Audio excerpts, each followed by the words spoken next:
Shalom Bapak Ibu yang terkasih di dalam Tuhan. Kita kembali bertemu di dalam ibadah online GWPS Kampung Duri. Dan tentunya saya berharap kita semua dalam keadaan yang baik, kita semua dalam keadaan yang tetap bersuka cita. Sekalipun kita masih melakukan ibadah secara daring, tapi saya berharap kita semua terus dikuatkan dan kita terus antusias di dalam kita boleh memuji dan juga memuliakan nama Tuhan. Mari Bapak dan Ibu, pada pagi hari ini kita akan sama-sama siapkan hati kita untuk kita boleh memuji dan menyembah Tuhan, dan tentunya kita boleh bersama-sama untuk merasakan hadirat Tuhan di dalam ibadah pada pagi hari ini. Mari sebelum kita mulai ibadah kita akan bersama-sama bersatu hati di dalam doa. Allah kami yang baik, kami mengucap syukur dan kami berterima kasih atas segala anugerah-Mu, penyertaan-Mu yang tidak pernah berhenti dan tidak pernah habis di dalam setiap kehidupan kami. Kami bersyukur ya Allah, sebab Engkau yang begitu baik, Engkau yang sangat baik di dalam setiap kehidupan kami, dan Engkau yang senantiasa menjagai setiap kehidupan kami, memimpin langkah kami Bapa. Terima kasih Tuhan, kalau pada pagi hari ini kami mau sama-sama siapkan hati untuk kami boleh menikmati hadirat Allah. Biar kiranya tangan dan kuasa Allah yang boleh mengurapi setiap kami untuk kami boleh dilayakan dalam menikmati hadirat-Mu pada hari ini. Biar kiranya Tuhan yang menyertai setiap kami, memberkati kami masing-masing di rumah kami masing-masing, dan kami percaya bahwa ada sukacita Tuhan yang diberikan pada setiap kami pada pagi hari ini. Terima kasih Bapa, terima kasih ya Tuhan Yesus, dan kami siapkan hati kami untuk kami boleh memuji dan menyembah Tuhan, dan juga kami siapkan hati kami untuk kami belajar kebenaran firman-Mu. Hanya di dalam nama Tuhan Yesus, mari kita sambut dan kita mau naikkan pujian dengan semangat. Kita katakan, amin.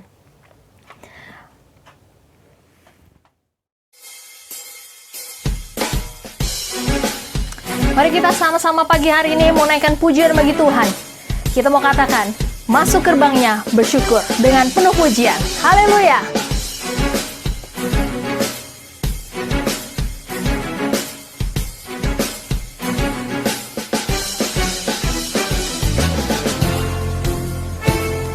Mari kita naikkan pujian ini dengan tepuk tangan.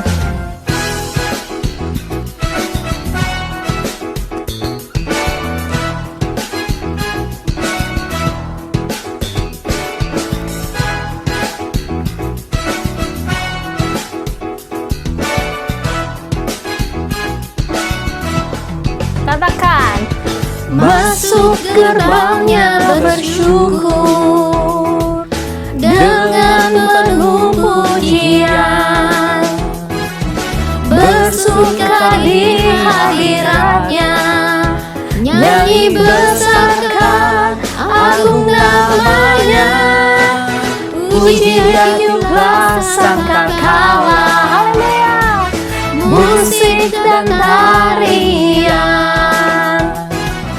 Semua makhluk di bumi di surga dengan senang hati naikkan pujian, sebab Tuhan baik, sebab Tuhan baik, sebab Tuhan baik, anugerahnya kekal selamanya. Sebab Tuhan baik, sebab Tuhan baik, sebab Tuhan baik, anugerahnya kekal selamanya. mari naikkan pujian ini lagi. Sebab Tuhan baik, anugerahnya kekal selamanya. Pujian ini dengan lebih semangat. Yesus Kristus Allah Tuhanku, pencipta segalanya, datang sujud di hadapannya, angkat tanganmu, naikkan pujian,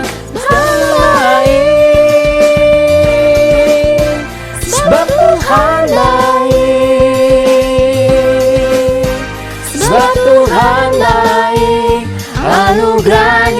kekal selamanya.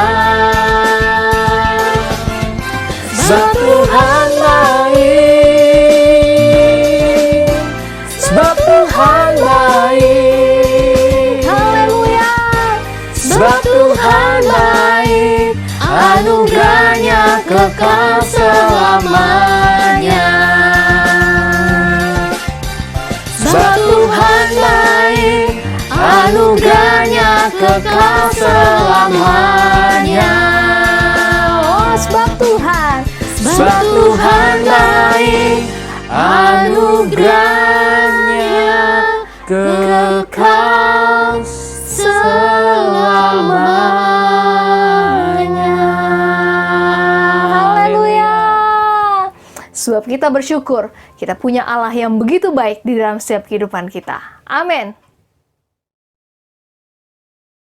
Mari saya mau ajak Bapak dan Ibu untuk menaikkan satu pujian. Mungkin pujiannya baru, tapi biar kiranya pujian ini boleh menjadi penyertaan kita bahwa hanya Tuhan, penolong yang setia. Saat ku berjalan,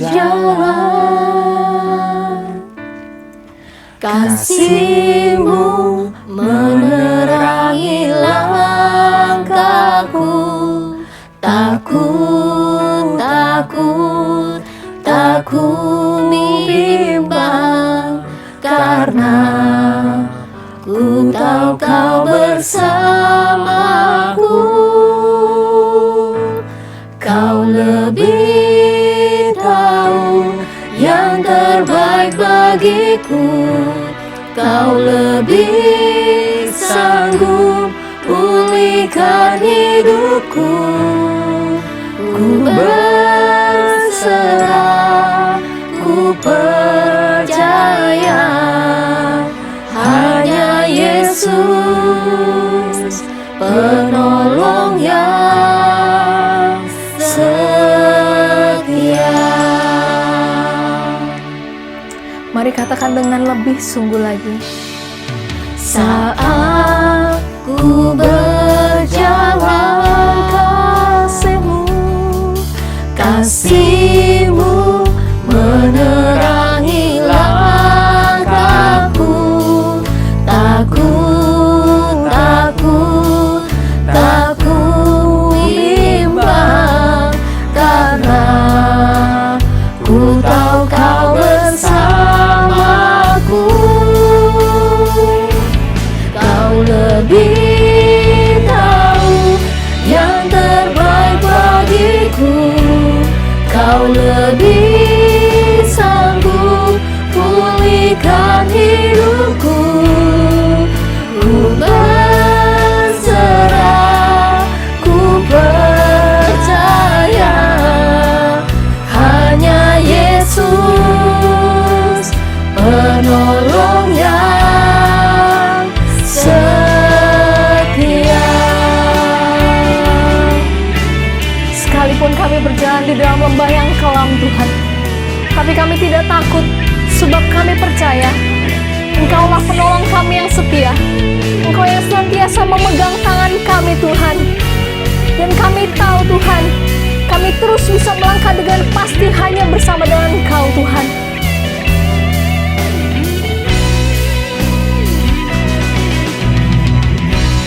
Kau lebih tahu yang terbaik bagiku. Kau lebih sanggup pulihkan hidupku. Ku berserah, ku percaya,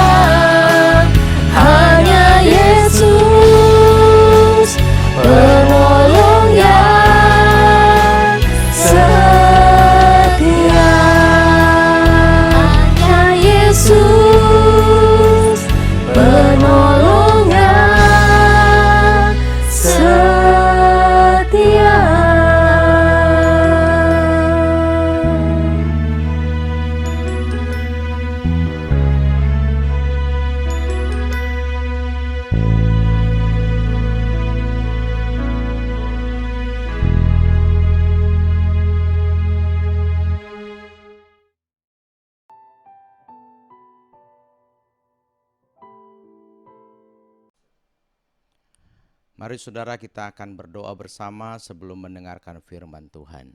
Bapa di surga, Bapa yang kami sembah di dalam nama Tuhan Yesus Kristus, kami mengucap syukur kalau pada saat ini kembali kami boleh beribadah. Setelah kami memuji menyembah Tuhan, kini saatnya tiba kami akan mendengarkan firman Tuhan. Urapi satu persatu Tuhan, urapi hamba-Mu, urapi setiap umat-Mu yang akan mendengarkan firman Tuhan pada saat ini. Biar Roh-Mu bekerja, memberkati jalannya pemberitaan firman Tuhan. Segala kuasa yang bukan daripada Tuhan kami hancurkan dalam nama Yesus Kristus. Tuhan suci kuduskan kami, basuh dengan darah-Mu Tuhan Yesus. Berkati jalannya firman Tuhan, sehingga kami semua boleh menerima berkat dari Tuhan saja. Terima kasih Bapa, kami serahkan semua ke dalam tangan Tuhan Yesus. Demi nama Tuhan Yesus Kristus, kami peralaskan doa ini serta mengucap syukur. Mari yang siap untuk mendengarkan firman Tuhan, sama-sama kita katakan amin. Amin. Puji Tuhan. Puji Tuhan, syukur bagi Allah kita ya di dalam Yesus Kristus yang sudah memberikan kesempatan kembali kepada kita untuk beribadah. Dan juga terima kasih buat Gembala Sidang Ibu Pendeta Bong Kim Lun yang sudah memberi kesempatan kepada saya termasuk juga Pak Entian untuk menyampaikan firman Tuhan pada saat ini di GPPS Jemaat Gang Murni. Puji Tuhan, saudara. Mari sama-sama kita akan melihat kebenaran firman Tuhan. Tema firman Tuhan yang saya sampaikan saat ini adalah tantangan dan peluang penuai jiwa. Secara kita tahu saat ini adalah merupakan tantangan ya dengan adanya pandemi COVID-19 ini. Banyak gereja, banyak orang percaya merasa, aduh kita nggak bisa ngapa-ngapain nih, kita nggak bisa kemana-mana ya. Kita nggak bisa melakukan hal-hal yang bahkan gereja saja dilaksanakan secara online. Tetapi bukan merupakan satu alasan untuk kita tidak bisa menjangkau jiwa-jiwa ya. Justru di tengah tantangan ini sebagai gereja Tuhan kita harus melihat peluang yang Tuhan sudah sediakan untuk kita menjangkau jiwa-jiwa. Itu sebabnya saudara kita akan melihat dalam 1 Korintus pasal 16 ayat 9 sampai 10. 1 Korintus pasal 16 ayat 9 sampai 10 dikatakan begini. Sebab di sini banyak kesempatan bagiku untuk mengerjakan pekerjaan yang besar dan penting, sekalipun ada banyak penentang. Jika Timotius datang kepadamu, usahakanlah supaya ia berada di tengah-tengah kamu tanpa takut, sebab ia mengerjakan pekerjaan Tuhan sama seperti aku. Saudara, dalam surat yang dituliskan oleh Paulus kepada jemaat di Korintus dikatakan begini, saudara ya, sebab di sini banyak kesempatan bagiku untuk mengerjakan pekerjaan yang besar dan penting, sekalipun ada banyak penentang. Jadi tantangan itu pasti ada ya dalam kehidupan kita. Ya, sepanjang adanya gereja Tuhan, ya, bahkan gereja mula-mula pun banyak mengalami aniaya, saudara. Tantangan, ya, saudara. Tetapi itu bukan merupakan alasan untuk kita berhenti. Karena apa? Yang kita kerjakan adalah pekerjaan yang besar dan penting, saudara. Ya, sehingga sekalipun ada banyak penentang, saudara ya, Tuhan sudah memberikan banyak kesempatan kepada kita untuk melakukan hal-hal yang besar dan penting ini, saudara. Bahkan dalam suratnya itu Rasul Paulus menunjuk kepada Timotius kalau datang ya, usahakanlah supaya ia berada di tengah-tengah kamu tanpa takut. Nah, saudara, ya, sebagai anak-anak Tuhan di tengah-tengah tantangan nggak perlu takut, karena Tuhan beserta kita. Dia Immanuel, Dia Maha Kuasa, saudara. Dan ini adalah pekerjaan Tuhan, bukan pekerjaan kita, bukan pekerjaan gereja, saudara, bukan pekerjaan organisasi, tapi ini pekerjaan Tuhan. Dan saya percaya sebagai pelayan-pelayan Tuhan, sebagai anak-anak Tuhan, Tuhan yang akan mensupport kita, memberikan kita kekuatan, kemampuan untuk melakukan pekerjaan besar dan penting ini. Ya, puji Tuhan. Mari saudara kita akan lihat di slide berikutnya. Apa yang dimaksud dengan pekerjaan yang besar dan penting itu, saudara? Ya. Dalam Yohanes 6 ayat 27 dan 29 saya akan bacakan. Bekerjalah bukan untuk makanan yang akan dapat binasa, melainkan untuk makanan yang bertahan sampai kepada hidup yang kekal, yang akan diberikan anak manusia kepadamu, sebab dialah yang disahkan oleh Bapa Allah dengan meterainya.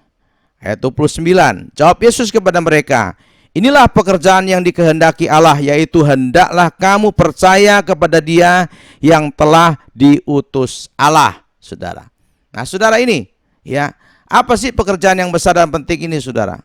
Ya, seperti yang disampaikan Tuhan Yesus kepada orang-orang percaya waktu itu, kepada murid-muridnya, bahwa bekerjalah bukan untuk makanan yang akan dapat binasa, melainkan untuk makanan yang dapat bertahan sampai kepada hidup yang kekal.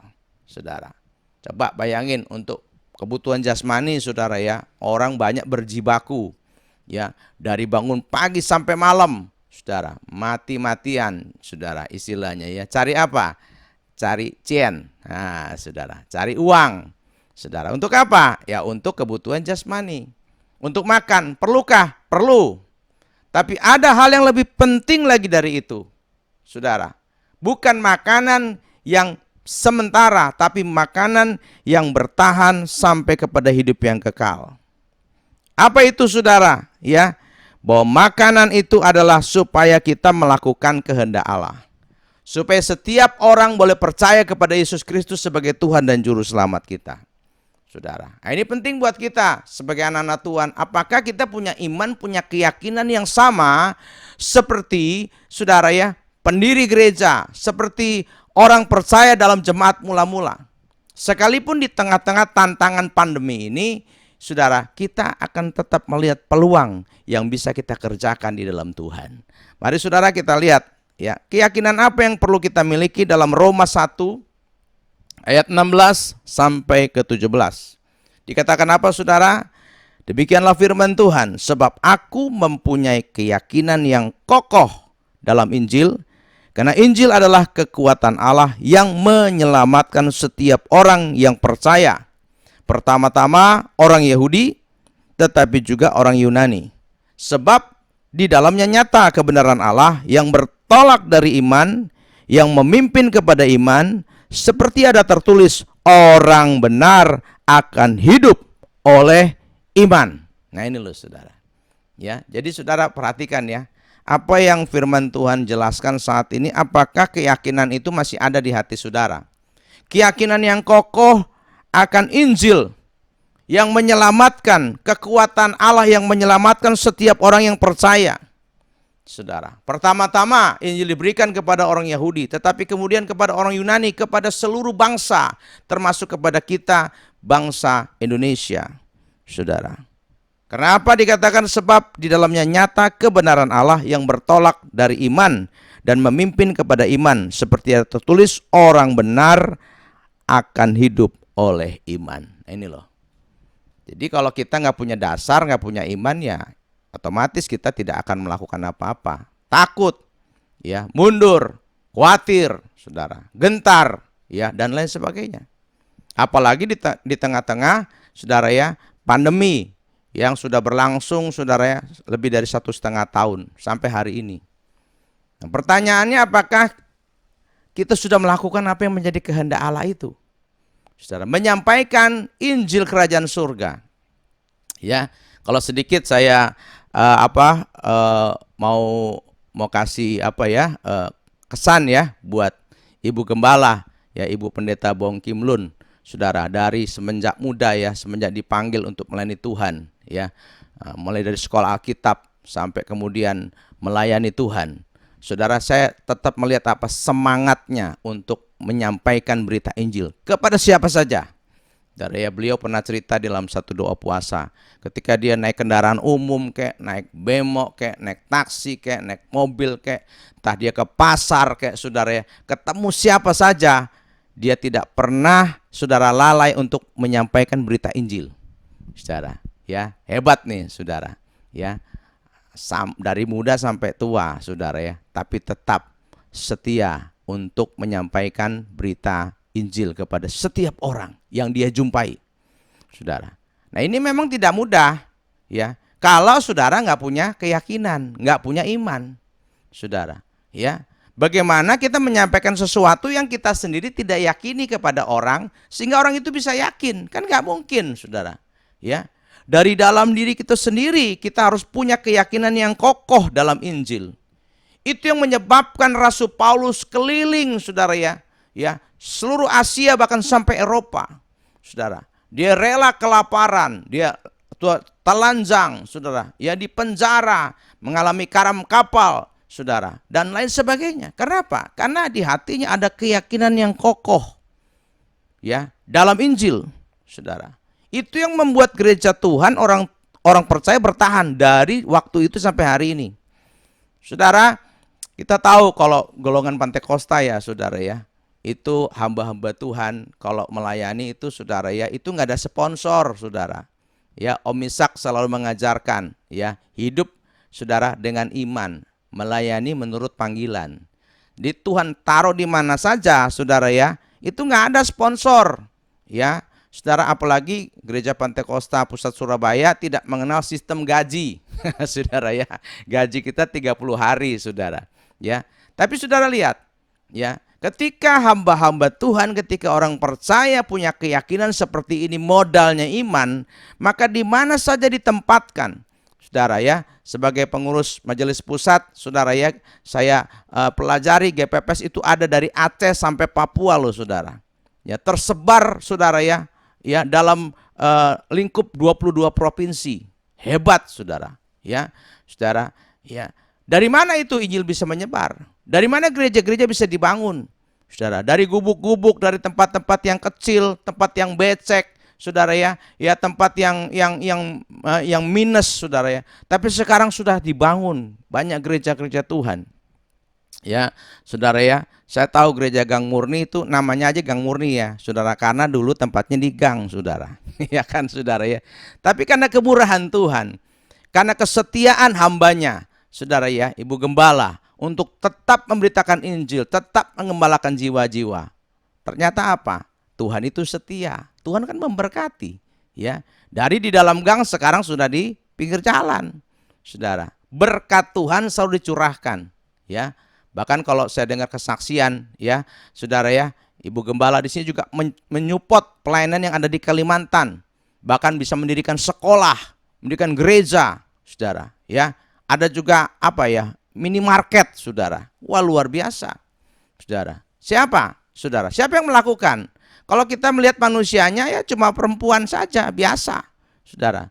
Tapi di dalam hidupnya, di dalam hidup orang percaya, adakah iman, keyakinan yang menjadi modal kita untuk tetap hidup dan menyampaikan apa yang menjadi perintah Tuhan, saudara. Sehingga kalau hari-hari ini kita melihat banyak gereja yang saudara ya dibangun, banyak jiwa-jiwa dimenangkan, saudara ya. Seperti yang ada di dalam Alkitab, jemaat mula-mula, saudara ya. Pertama dianiaya, saudara, sampai abad ketiga, saudara ya, itu kekaisaran bisa dimenangkan. Kaisar Konstantin bisa bertobat dan percaya pada Tuhan, saudara ya.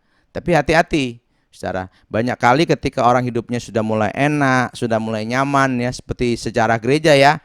Abad ketiga itu, saudara ya, bukan udah puncak, saudara ya, bukan bertahan malah turun, saudara.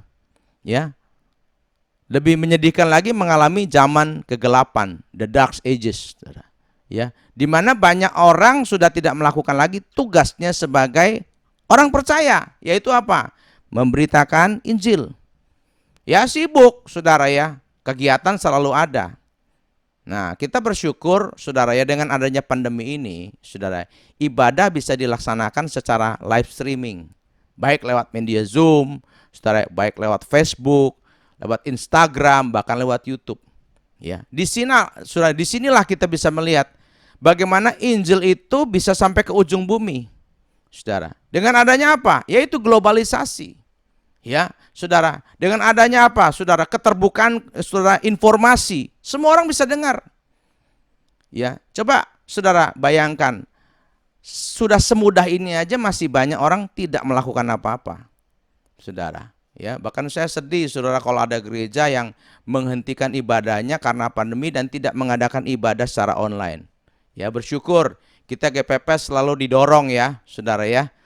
Supaya apa, saudara? Memasuki era digitalisasi. Ya, jadi saudara, ketika kita mau rapat, ketika kita mau ibadah doa, saudara, ibadah puasa, bahkan ibadah raya pun kita masih bisa lakukan, ya, secara online. Jadi Injil itu tidak bisa dibatasi dengan situasi. Justru dengan keadaan seperti ini, Injil semakin dibuka jalan yang lebar, saudara. Ya, saudara. Kalau kami ada doa malam, kadang-kadang saudara, ada jemaat yang lagi di Kalimantan, yang ada di Jawa Tengah, yang ada di Papua, bahkan yang ada di Perancis bisa ikut ibadah, saudara. Coba kalau zaman dulu mana bisa, ya kan, saudara? Ya, saudara. Justru kita tahu yang kita lakukan ini jauh lebih penting daripada perkara-perkara jasmani, saudara. Ya, dan kita percaya di balik tantangan Tuhan sudah sediakan peluang. Nah, saudara, saat ini saya akan bagikan ada 4 ya tantangan, dan di dalamnya juga ada 4 peluang sebagai orang percaya. Apa yang seharusnya kita bisa lakukan di tengah-tengah kesulitan, di tengah-tengah tantangan, di tengah-tengah pandemi ini, saudara. Ya, jangan berhenti, saudara. Mari kita lihat tantangan. Ya, yang pertama adalah apa? Mengalami penderitaan.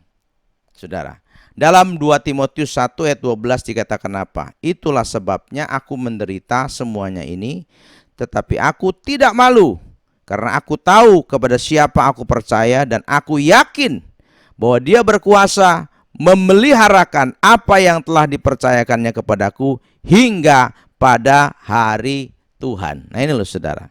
Ya, kita tahu resikonya, konsekuensinya sebagai orang percaya, kita juga akan mengalami penderitaan, aniaya. Itu firman Tuhan sudah tulis. Bahkan Tuhan bilang, mau ikut aku, ya, sangkal dirimu, pikul salibmu setiap hari dan ikut aku. Seperti di gambar ini, saudara. Ya, masing-masing kita sudah diberi salib. Tugas, saudara, ya, berita keselamatan itu kepada kita masing-masing. Lewat kehidupan kita, apakah salib itu terlihat, saudara? Karya Tuhan terlihat. Hidupmu yang diampuni, hidupmu yang diubahkan, saudara, hidupmu yang menjadi baru, saudara. Karena ada banyak orang Kristen, saudara, ke gereja sih ke gereja, ibadah, bahkan pelayanan, tapi hidupnya nggak pernah berubah, saudara. Ya, dia nggak mau menderita, saudara. Ya, kalau bisa bukan dia yang dianiaya, kalau bisa dia menganiaya orang lain, saudara. Nah, ini berarti kita tidak hidup, saudara, sesuai dengan panggilan kita orang percaya, ya. Diizinkan mengalami tantangan, yaitu apa? Mengalami penderitaan, saudara. Ya, itulah sebabnya aku menderita semuanya ini, tetapi aku tidak malu. Nah, ini loh, saudara. Ya, karena aku tahu kepada siapa aku percaya, dan aku yakin bahwa Dia berkuasa memeliharakan apa yang telah dipercayakannya kepadaku hingga pada hari Tuhan, saudara. Ya. Kita bersyukur kalau gereja nggak pernah berhenti, saudara. Ya, terus, ya, saudara, ya, beranak cucu, saudara. Ya, memenuhi bumi. Ya, bukan hanya memenuhi bumi dengan orang-orang yang berdosa, tapi memenuhi bumi dengan orang-orang yang sudah diselamatkan. Orang-orang yang menerima anugerah Tuhan. Orang yang menjadi terang di tengah-tengah dunia ini, saudara. Itu yang menjadi rencananya Tuhan. Ya, saudara. Sekalipun ada tantangan, yaitu menderita. Bagaimana peluangnya? Mari kita lihat, saudara. Ya. Yang pertama, mengalami penyertaan Tuhan. 2 Timotius 1 ayat 7-8. Dikatakan apa, saudara? Sebab Allah memberikan kepada kita bukan roh ketakutan, melainkan roh yang membangkitkan kekuatan, kasih, dan ketertiban.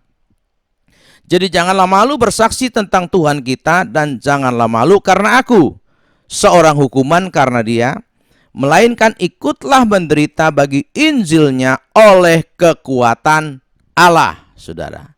Jadi saudara lihat, di tengah-tengah tantangan, di tengah-tengah penderitaan, Tuhan tetap menyertai kita. Dia Immanuel, saudara. Ya, lewat apa? Lewat rohnya, dikatakan. Tuhan tidak memberikan kepada kita, saudara, yang roh ketakutan, saudara, tetapi roh yang membangkitkan kekuatan, kasih, dan ketertiban, saudara. Ya, tinggal bagaimana kita meresponnya. Jangan malu, jangan takut, saudara, untuk bersaksi, ya. Dan jangan malu kalau saudara lihat seperti Rasul Paulus, sekalipun dia dihukum, dia masuk penjara, dia bilang, kamu jangan malu. Kalau orang di penjara karena nyolong, karena korupsi, saudara ya, karena berbuat jahat, saudara boleh malu. Tapi kalau saudara mengalami, ya mungkin seperti saudara tahu ya Muhammad KC atau yang hamba Tuhan yang lain ya saudara, yang tadinya kemudian bertobat percaya Tuhan, dan ketika mereka memberitakan Injil dan mereka diizinkan untuk dianiaya, di penjara, ditangkap, digebukin saudara ya. Itu nggak perlu malu, firman Tuhan bilang. Justru kita harus bangga. Ya, kita berani mengambil bagian saudara yang Tuhan berikan sebagai satu anugerah. Dan ingat, di tengah-tengah tantangan itu, di tengah-tengah aniaya, Tuhan gak pernah tinggalkan loh saudara. Tuhan selalu beserta. Ya, makanya saudara, orang percaya itu gak bisa dikalahkan. Saudara, kan Tuhan bilang inilah yang mengalahkan dunia, apa? Iman kita. Saudara, ya. Sudah banyak orang Kristen dianiaya. Sejarah kekristenan, sejarah gereja itu saudara ya, sangat menyedihkan saudara. Tapi lihat, di balik semuanya itu Tuhan memberikan kemenangan. Ya, Tuhan memberikan apa? Kekuatan, kasih-Nya saudara ya. Saudara, sehingga gereja Tuhan bisa tetap berdiri, saudara, menyampaikan saudara kabar baik kepada dunia ini saudara. Jadi jangan malu saudara. Ya, apalagi kalau saudara di tengah-tengah keluarga yang belum percaya Tuhan, kan banyak ya. Ada orang percaya kemudian keluarga besarnya belum percaya Tuhan. Nah, inilah kan saudara ya, masih percaya sama tradisi. Saudara ya, masih percaya nyembah-nyembah yang lain kecuali Tuhan. Saudara ya. Nah, firman Tuhan bilang kamu jangan malu, kamu jangan gentar, tetap percaya, hidup dengan iman, ya. Tetap saksikan Tuhan Yesus lewat hidupmu yang sudah diubahkan. Saya percaya pertobatan jiwa pasti terjadi, saudara. Ya, itu tantangan dan peluang yang pertama. Sekarang kita lihat berikutnya, tantangan yang kedua. Nah, ini loh saudara, tantangan nih orang di akhir zaman ini. Omongan kosong atau kefasikan. Dalam 2 Timotius 2 ayat 16 sampai 18 dikatakan apa? Tetapi hindarilah omongan yang kosong dan yang tak suci, yang hanya menambah kefasikan. Perkataan mereka menjalar seperti penyakit kanker, di antara mereka termasuk Himenius dan Filetus, yang telah menyimpang dari kebenaran dengan mengajarkan bahwa kebangkitan kita telah berlangsung, dan dengan demikian merusak iman sebagian orang. Nah ini loh, ya. Tantangan yang kedua adalah omongan kosong, kefasikan. Kalau orang bilang apa? Hoax, saudara. Ya, kan sekarang banyak hoax, saudara. Ya kan? Di tengah-tengah pandemi, saudara, makanya ada cyber crime, saudara, ya. Tapi kemudian pemerintah juga membentuk police crime, saudara, cyber police maksud saya, saudara, ya. Sehingga saudara, itu seperti perang di dunia yang tidak kelihatan, di dunia maya, tapi itu terjadi, saudara. Kalau zaman dulu gosip kan saudara ya, itu dari mulut ke mulut. Sekarang saudara gampang, saudara, modalnya pakai jempol aja, saudara, ya kan. Masuk medsos, saudara. Ya, langsung ditembakkan kemana, diupload kemana-mana, saudara. Nah, kalau kita nggak hati-hati, saudara ya, kita bisa terjebak kepada omongan kosong dan kefasikan, ya, saudara ya, kepada gosip-gosip, saudara. Itu yang seringkali memenuhi hati dan pikiran kita, sehingga membuat kita menjadi takut, menjadi galau, menjadi bimbang, menjadi nggak percaya, menjadi patah semangat, saudara. Ya, saudara. Itu tantangan buat kita orang percaya di akhir zaman ini, di tengah-tengah saudara merebaknya medsos di mana-mana, saudara. Ya, jangan pikir saudara medsos itu nggak punya kekuatan loh, saudara. Pemerintahan itu bisa digulingkan, saudara, gara-gara medsos, saudara. Ya, makanya sekarang pemerintah di dunia mana yang mengabaikan medsos? Nggak ada.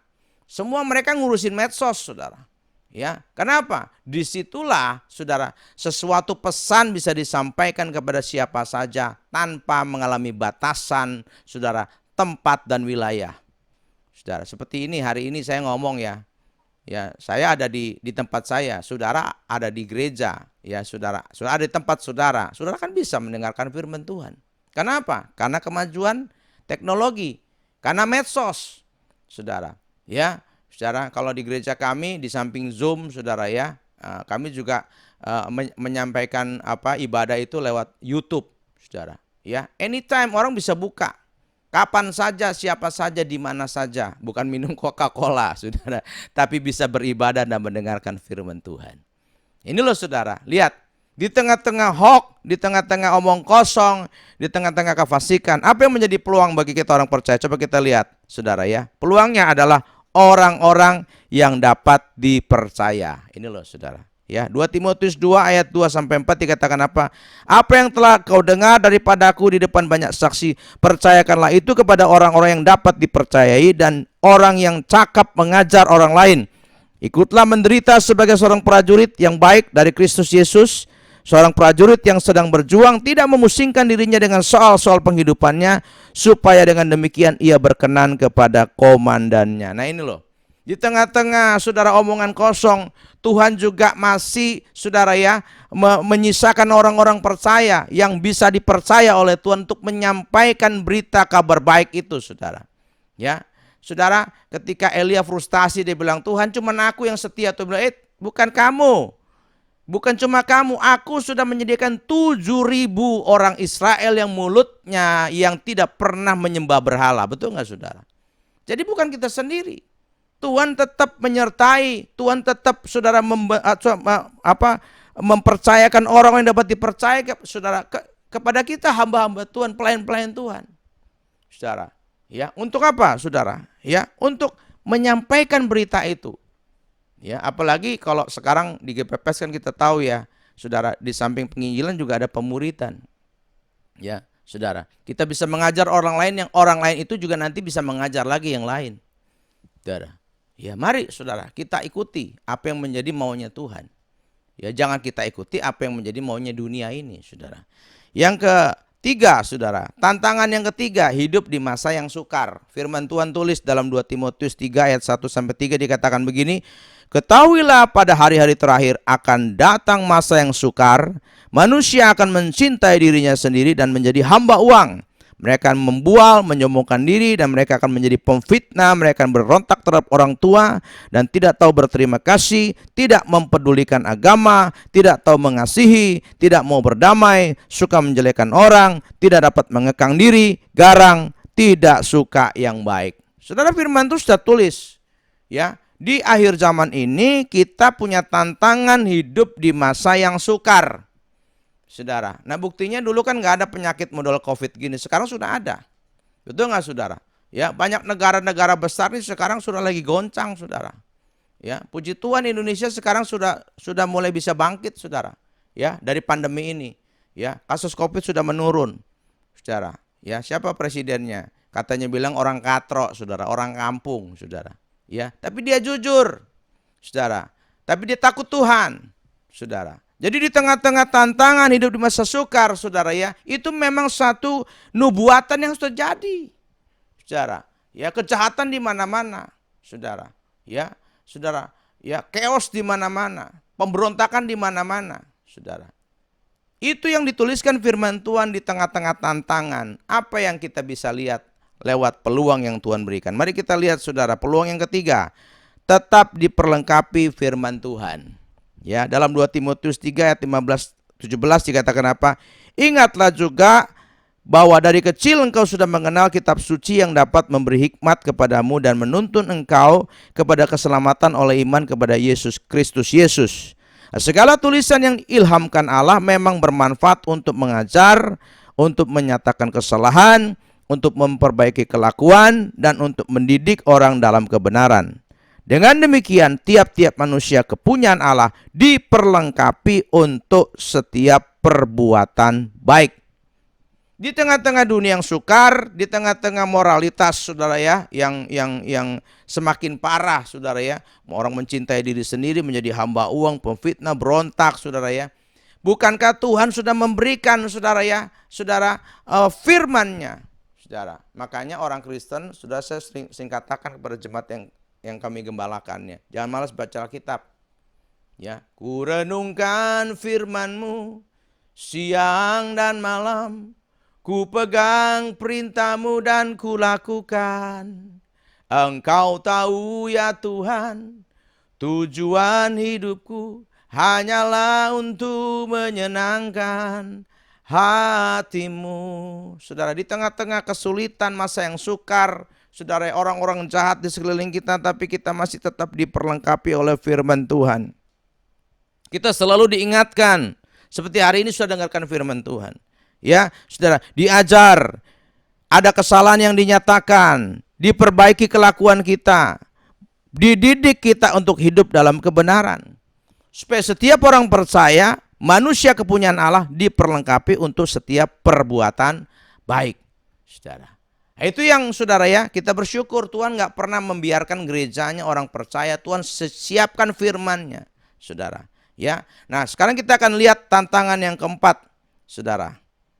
Dunia lebih percaya dongeng. Nah ini saudara. Ya, 2 Timotius 4 ayat 3-4 dikatakan apa?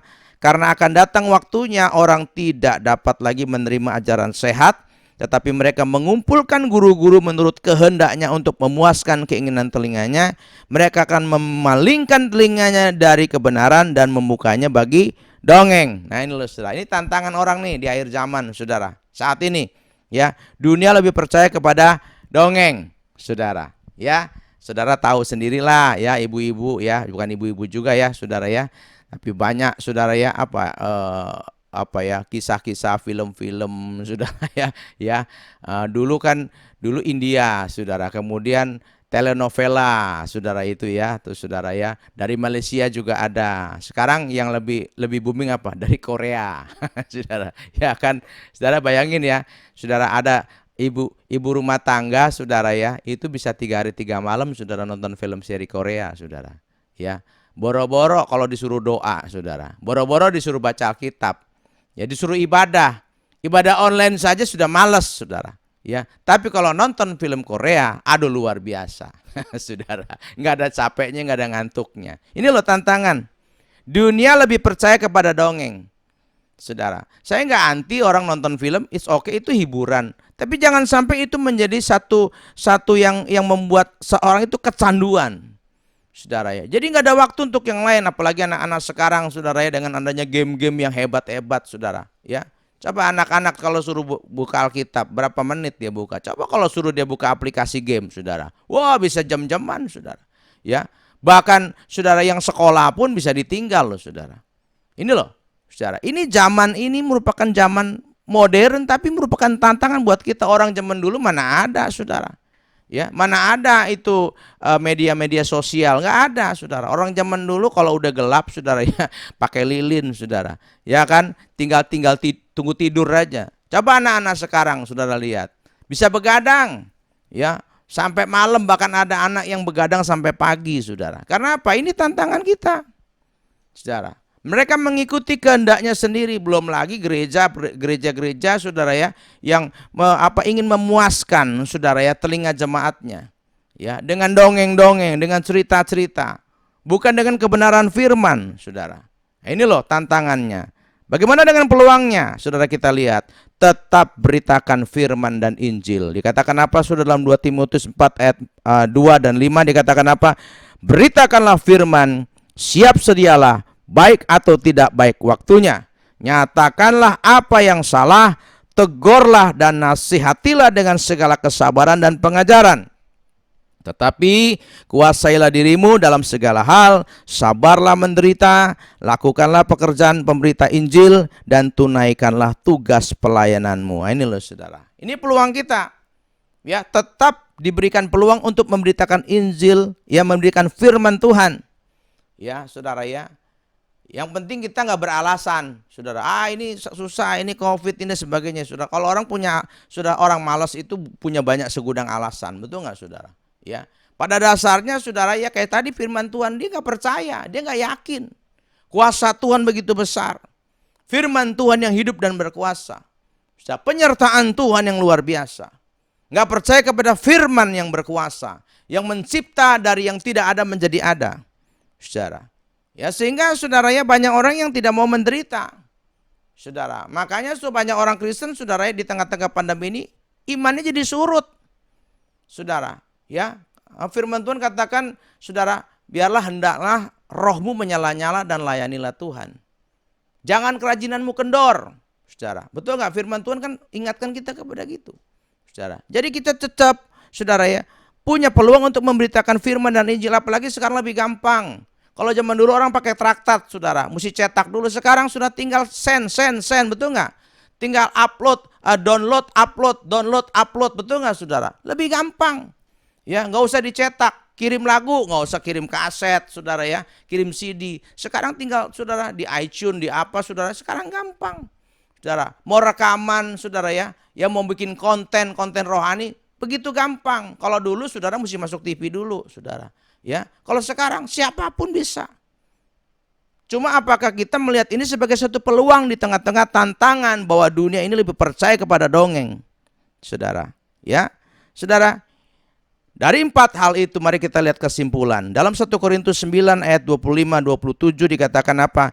Tiap-tiap orang yang turut mengambil bagian dalam pertandingan menguasai dirinya dalam segala hal. Mereka berbuat demikian untuk memperoleh satu mahkota yang fana, tetapi kita untuk memperoleh satu mahkota yang abadi. Sebab itu aku tidak berlari tanpa tujuan, dan aku bukan petinju yang sembarangan saja memukul, tetapi aku melatih tubuhku dan menguasainya seluruhnya supaya sesudah memberitakan Injil kepada orang lain, jangan aku sendiri ditolak. Ayo saudara, persiapkan diri saudara, latih saudara, ya, kuasai tubuh saudara. Ya, seperti dalam pertandingan, kuasai diri saudara. Kenapa? Untuk memperoleh satu mahkota yang saudara yang abadi, firman Tuhan.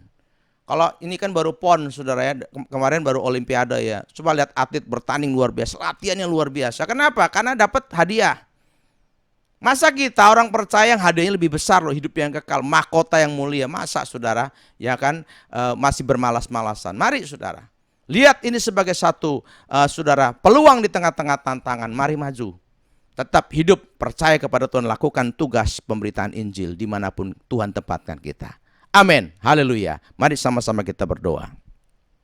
Bapa di surga, terima kasih kalau sampai hari ini Tuhan membiarkan kami, memberikan kami hidup, memberikan kami kesehatan, memelihara kami. Itu berarti kami masih diberi kesempatan untuk melakukan tugas kami sebagai orang percaya. Tuhan, biar sebagai orang percaya kami tidak hanya melihat ini sebagai satu tantangan, suatu halangan, rintangan, tapi kami juga melihat satu peluang untuk melakukan pekerjaan yang besar dan penting Tuhan. Oleh hidup kami, Tuhan, biar banyak orang diselamatkan, banyak orang mengenal Tuhan Yesus, banyak orang Tuhan menerima Injil Kristus, banyak orang Tuhan haleluya diselamatkan hidupnya, rumah tangganya boleh dipulihkan, mereka disembuhkan mengalami mujizat dan kuasa Tuhan. Gerejamu Tuhan dibangkitkan di zaman akhir ini untuk menantikan kedatangan Tuhan Yesus yang kedua kalinya. Terima kasih Bapa, berkati jemaat-Mu yang ada Tuhan di GPPS Gang Murni, semua jajaran dari gembala, haleluya, pelayan Tuhan, semua Tuhan, jemaat aktivis Tuhan berkati. Biar kami semua boleh berada dalam jalurnya Tuhan, dalam jalannya Tuhan. Kami percaya Tuhan memberkati pekerjaan Tuhan yang ada, memberkati bangsa negara kami, bahkan memberkati gereja-gereja yang ada di seluruh Indonesia, bahkan GPPS yang ada di seluruh Indonesia Tuhan. Biar kami tetap eksis sebagai orang percaya, sebagai orang-orang yang menjadi terang di tengah-tengah dunia yang gelap ini, menjadi garam Tuhan. Terima kasih Bapa, kami serahkan Tuhan hidup kami, selesainya kami dalam ibadah ini, kami tetap Tuhan hadir sebagai orang percaya, dan kami diutus keluar untuk menjadi saksi dimanapun Tuhan tempatkan kami. Terima kasih Bapa, sekali lagi berkati pekerjaan Tuhan yang ada di GPPS Gang Murni, berkati semua pelayan Tuhan, berkati masa depan, berkati anak-anak Tuhan dari yang paling kecil sampai yang paling manula, semuanya Tuhan berkati, Tuhan pakai dengan luar biasa. Terima kasih Bapa, terpujilah nama Tuhan Yesus kekal sampai selama-lamanya. Dan saudara kekasih, kita berdoa seperti Tuhan Yesus ajarkan kepada kita. Bapa kami yang di surga, dikuduskanlah namamu, datanglah kerajaanmu, jadilah kehendak-Mu di bumi seperti di surga. Berikanlah kami pada hari ini makanan kami yang secukupnya, dan ampunilah kami atas kesalahan kami, seperti kami juga mengampuni orang bersalah kepada kami. Dan janganlah membawa kami ke dalam pencobaan, tetapi lepaskanlah kami daripada yang jahat, karena Tuhan yang punya kerajaan dan kuasa dan kemuliaan sampai selama-lamanya. Harusnya kekasih, terimalah berkat dari Tuhan. Kiranya kasih sayang dari Allah Bapa yang kekal, anugerah keselamatan dan damai sejahtera yang dilimpahkan oleh Tuhan kita Yesus Kristus, persekutuan kuat kuasa pertolongan penghiburan yang diberikan oleh Roh Kudus, kiranya menyertai, memberkati, menguruskan dan mengurapi kita semua, menantikan Yesus sampai Tuhan Yesus datang yang kedua kalinya. Terpujilah nama Tuhan Yesus kekal selama-lamanya. Demi nama Tuhan Yesus Kristus, kami peralaskan doa ini serta mengucap syukur. Mari yang percaya sama-sama kita katakan amin. Amin. Puji Tuhan. Haleluya. Haleluya. Tuhan Yesus memberkati saudara. Tetap semangat, tetap sehat, dan hidup kita semua boleh memuliakan Tuhan. Haleluya. Puji Tuhan. Amin.